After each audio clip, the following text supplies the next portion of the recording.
Senhoras e senhores, hoje nós estamos aqui no Sou Black Entrevista recebendo Danilo Caymmi. Danilo, seja muito bem-vindo. É um É um privilégio prazer. tê-lo aqui conosco. Muito obrigado. É um prazer estar aqui mostrando um pouquinho da minha vida, da minha trajetória profissional, né? Sim. E é sempre um prazer, de alguma maneira, estar com o meu público, as pessoas que gostam do meu trabalho. Danilo, a Sou Black, sendo uma sociedade médica, ela sempre procura contar boas histórias. E você, além de Sim. inspirar, principalmente nesse período da pandemia, nós temos olhado e visto novos talentos que você tem colocado em prática. Quando você... Sim. Como é que você tem preenchido o seu tempo nesse período da pandemia? Olha, o ano passado, eu estou morando aqui em Curitiba, né, já há uns 2 anos, e o ano passado tinha um projeto que ocupou muito tempo. Eu tinha que compor 10 a 11 músicas, né, para a Orquestra Sinfônica aqui do Paraná, um espetáculo presencial e tal, mas a coisa da pandemia, ela, infelizmente, tirou a gente do trilho natural das coisas. Eu já havia, foi um trabalho muito rigoroso de composição, e rigoroso eu falo do critério que eu tive em relação a essas músicas, né? E um trabalho instrumental difícil, que demandou muito tempo de pensamento, de faz, não faz, refaz, enfim. E depois que terminou esse trabalho, a pandemia deu aquele balde de água fria nesse trabalho inteiro. E como eu tenho formação de arquitetura, eu só larguei no 5º ano por causa de uma música minha chamada Andança. Então, eu comecei a desenhar, incentivado pela minha mulher, Patrícia. Desenha, faz um negócio. Aí comecei com aquarela, não gostei, que a aquarela fazia parte do currículo na faculdade, no 1º, 2º ano, né? Mas eu nunca gostei de aquarela. Aí passei para o guache, do guache fui para o acrílico, era papel formato desenhos A4, depois A3, depois cheguei nas telas, aí fui pintando, e aquilo foi despertando também uma forma de criatividade muito similar à maneira que eu ajo como compositor. Danilo, falando sobre a questão da composição, você tem uma colocação que é assim, você prefere cordas soltas, acordes abertos. Como é que Sim. funciona tudo isso? São as cordas sem você colocar aquele dedo, né, que a gente chama de, que suponhamos que seja o braço do violão, aqueles dedos, vocês veem os acordes formando, né, sempre a pessoa está com o dedo assim, ou vai, né, porque aí são mudanças de tom e acordes também usando esse para obedecer a tonalidade o contexto do violão. Mas eu gosto do violão aberto. Eu acho que é muito influenciado pelo meu pai também, que usava muito isso. E, às vezes, modifica um pouquinho, bota o baixo do violão, a nota mais grave do violão, um tom abaixo, quer dizer, seria mi, boto em ré. Então, aí eu vou construindo, vou me motivando e vou pegando esses acordes. Eu construo sempre assim. E uma questão de sonoridade também. Falando em sonoridade, a flauta na sua vida. Conta pra gente um pouco das influências e principalmente desse instrumento que é tão importante. Sim, eu comecei como flautista, né? Que a minha mãe falava assim, a Nana é cantora, o Dori é organizador e o Danilo é flautista. Mas eu comecei a tocar flauta muito cedo, por conta que meu pai levou uma flauta. E as influências, assim, as primeiras influências, até nesse disco Caymmi Visita Tom, ela é muito evidente. Eu tocava muito imitando o Bebeto do Tamba Trio. Depois, eu me lembro no colégio, eu estudei muito sempre no Colégio Andros, no Rio de Janeiro. Eu ia ainda tinha Sears, né? Hoje é um shopping Botafogo. Eu ia para lá procurar os discos dos flautistas do Heavy Man, né? Então, nessa época aí que eu comecei a tocar, era muito influenciado pelo Bebeto do Tamba Trio, que eu adorava, né? a sonoridade da bossa nova na flauta, que depois eu levei essa sonoridade também para dentro do trabalho do Tom na banda nova, que eu fui, quer dizer, fui produtor lá de ensaios, de palco, eu que cuidava, enfim. E a flauta, nos anos 70, eu gravei muito, e muitos primeiros discos de pessoas, Milton Nascimento, Fagner, muita gente, né? Simone, aquele disco Face a Face, enfim. A flauta é o meu terceiro braço. Excelente. Você falou sobre lá a sua estreia, você tinha 16, 17 anos. Foi um momento Sim. que você estava estudando. Conta pra gente um pouco desses bastidores e de repente você está no palco, pai, Tom. Não foi a gravação, né? Porque como eu tinha uma professora, Maria da Penha, professora de química, que era muito, sabe, era temida, sabe aquelas professores temidos no colégio, né? E a professora Maria da Penha, e eu, infelizmente, tinha ficado em prova final. Não era nem segunda época, prova final. Eu sabia que a prova final ia ser muito difícil. Aí eu levei para o estúdio, levava para gravar os fichários, naquele tempo eram fichários, né, que a gente usava. Imagina laptop, né? Seria uma maravilha. Aí eu sei que eu não estava nem preocupado com a música, não ficava muito impressionado com a música do Tom, né? Mas eu estava preocupado realmente com a prova de química da professora, saudosa professora Maria da Penha. Eu tenho boas lembranças. O Danilo, quando a gente fala em família, sempre tem uma importância na nossa trajetória. Sim. Seu pai, Dorival Caymmi, sua mãe, senhora Estela, sempre foram muito vanguardistas. Eu sei de uma história Sim. que ele sempre procurava para você, para sua irmã, para seu irmão, sempre mostrar o que tinha de mais atual. Por exemplo, James Sim. Taylor, Beatles. Como é que funcionava essa visão de futuro dentro de casa?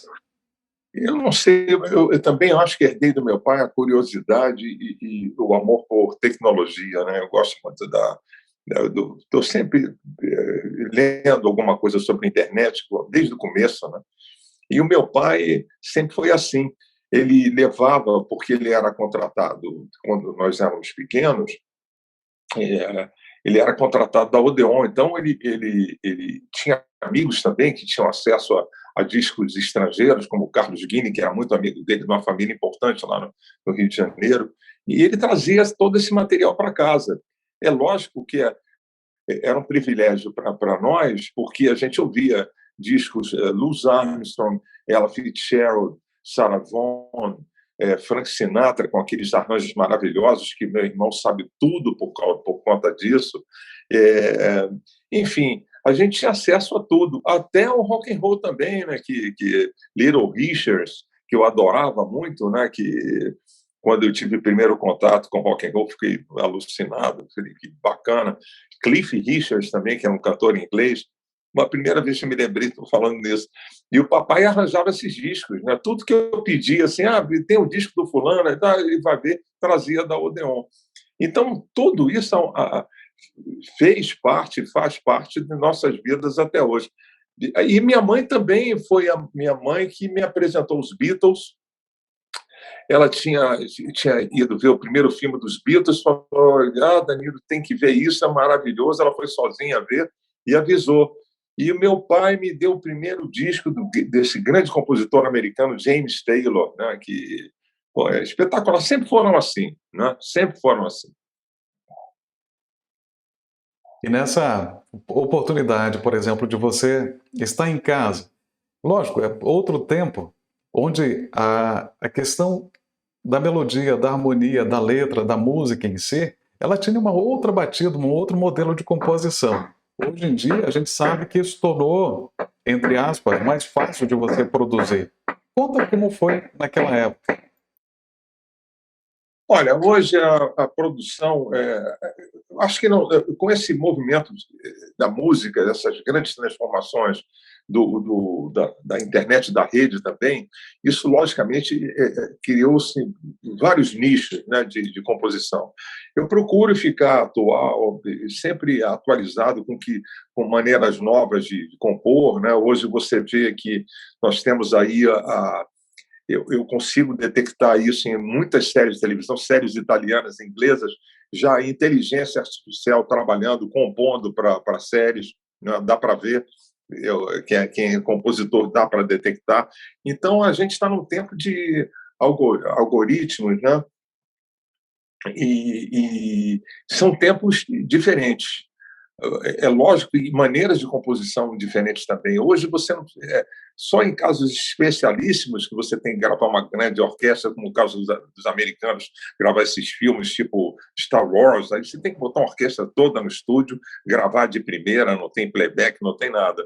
Mas hoje cada um tem um estúdio em casa e faz sua música, lança na rede, não é necessário mais um CD, isso não existe gravadora. Você fala em CD numa gravadora, eles vão rir na sua cara, porque não existe DVD, CD. Existe o fonograma, esse objeto.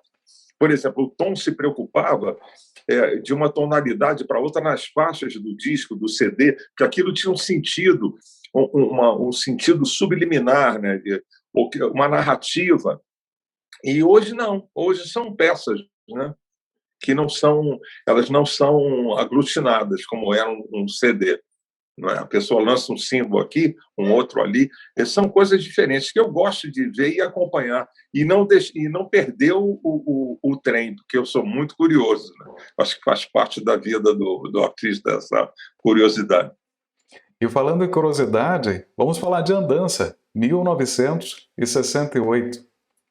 Sim. Danilo, a gente estava vivendo no Brasil um momento assim de efervescência. Você trouxe uma música junto com seus parceiros, compositores. Como é que foi aquele momento? Olha, foi um ano muito difícil, porque o ano de 68 com grandes modificações políticas no Brasil, ao mesmo tempo o ano desse festival maravilhoso, que contou com Sabiá, para dizer que não falei de Flores, do Vandré, e Andança também. Essa alegria, né, que era um festival que reunia 30 mil pessoas no Maracanãzinho, e ao mesmo tempo você teve o AI-5 lá no final do ano, né, que separou muita gente da faculdade, enfim. Isso foi muito bonito. Eu tinha, na ocasião, 21 anos, e foi um sucesso completamente inesperado. Aquilo foi um impacto muito grande na minha vida, porque eu fiquei impressionado com aquilo tudo. E a música fez um sucesso enorme e continua passando de geração a geração, né, que é muito bom. Nós temos aqui Andança, e que tem uma letra, até o Roberto Menescal que brinca que a questão de Andança é a Joana d'Arc. Da música brasileira, porque ela tudo que é acampamento, as pessoas tocavam Andança, principalmente nos anos 70. Ele diz que é Joana d'Arc da música popular brasileira, porque não pode vir uma fogueira, entendeu? Ô Danilo, quando nós chegamos aqui a esta outra música, Zigue-Zagueou. Sim. Conta pra gente um pouco desse sentimento. Sim, essa é uma música, ela foi gravada pela primeira vez, coincidentemente, pela querida e saudosa Beth Carvalho. Então, mas a música passou no disco da Beth sem muito alarde. Aí ela foi mostrada à minha irmã, Nana, que tirando o irmão de lado, é uma das melhores cantoras que eu já vi na minha vida. Aí a Nana, um dos autores da música é Marco Aurélio, tem o Cartier, Marco Aurélio, e tem um outro que eu infelizmente esqueci o nome. O Marco Aurélio, muito amigo da Nana, a Nana tentou mudar o nome da música. Zigue-Zagueou, eu não quero cantar Zigue-Zagueou com esse nome, eu não quero. Eu tenho pena da minha irmã. Também aí acabou, o Marco Aurélio não mudou o nome da música e ela não gravou. Já no meu primeiro disco, com a produção do Menescal, que foi a pessoa que me descobriu assim, como formatou o cantor. Não, você é um cantor romântico, você é não sei o quê, sabe? Ele moldou isso na ocasião para a EMI, ele mostrou essa música e eu gravei e ela partiu direto para uma novela e foi um sucesso muito grande, né? Como Nada a Perder também do mesmo CD. Danilo Caymmi, quando você compartilha conosco a história da sua família, o início e, fundamentalmente, hoje, te vendo tão bem, a gente sempre comemora a saúde e a história. Sim. Seus projetos, lá para frente, você comentou que tem as suas composições, tem trabalhado na questão das artes plásticas, na pintura e tal. Sim, eu estou esperando a volta da atividade profissional, porque nós, artistas, fomos os primeiros a sair de cena e seremos os últimos a voltar nessa terrível pandemia que a gente vive. Mas os projetos eu continuo pintando. Agora, já vacinado, eu já vou poder gravar uma dessas músicas com o maestro João Egashira, aqui em Curitiba, que é um grande amigo, ele está trabalhando nesse projeto comigo, e nós vamos gravando, assim como eu falei com você, singles, né? E lançando na internet. Quer dizer, vai ser a primeira vez que eu vou voltar para o estúdio, né? Porque é muito triste, eu falei ontem com um amigo meu, Zé Luiz Maia, um grande contrabaixista, é muito difícil você ver um instrumento parado, né? E você não dividir a sua música com as outras pessoas, né? E com os músicos e com o público também. Porque a gente, quando está no palco, eu estava falando isso ontem, né? Não importa se você seja o artista principal, mas todo mundo que está ali está lado a lado, de mãos dadas, fazendo o melhor e a melhor música possível, né?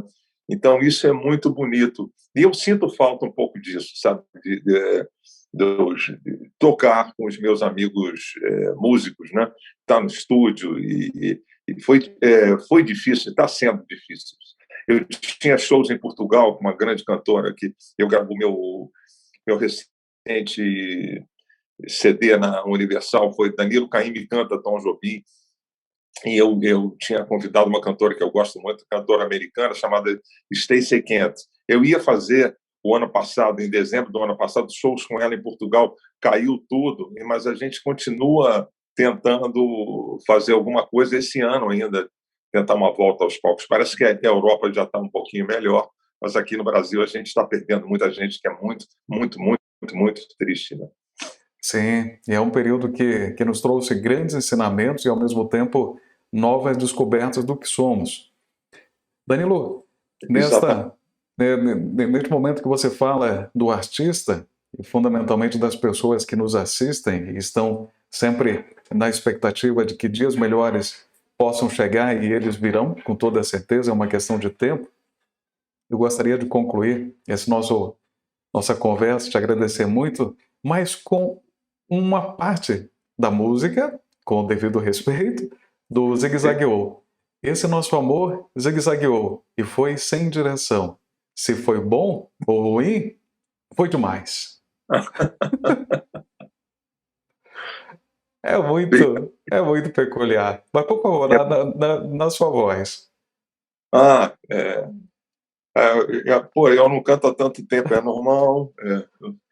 Esse nosso amor zigue-zagueou e foi sem direção. Se foi bom ou ruim, foi demais. Senhoras e senhores, Danilo Caymmi. Danilo, Obrigado, muitíssimo obrigado pela sua presença. A obrigado, Sociedade querido. Brasileira de Leitos de Contato com a Nefrotometria diz para você e para os seus, siga nos inspirando.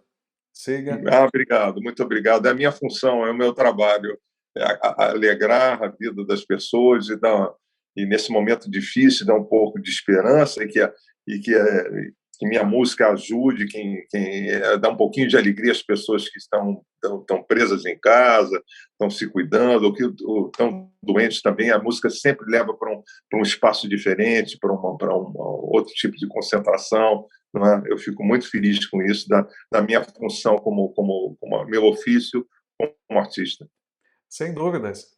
Danilo Caymmi, muito obrigado. Muito Obrigado agradecido a mesmo. você.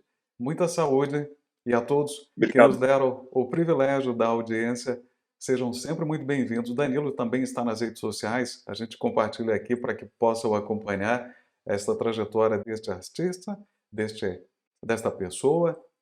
Danilo, muito obrigado. Até a Obrigado a próxima. você, querido. Seja sempre Até. muito bem-vindo. Ok. Tchau.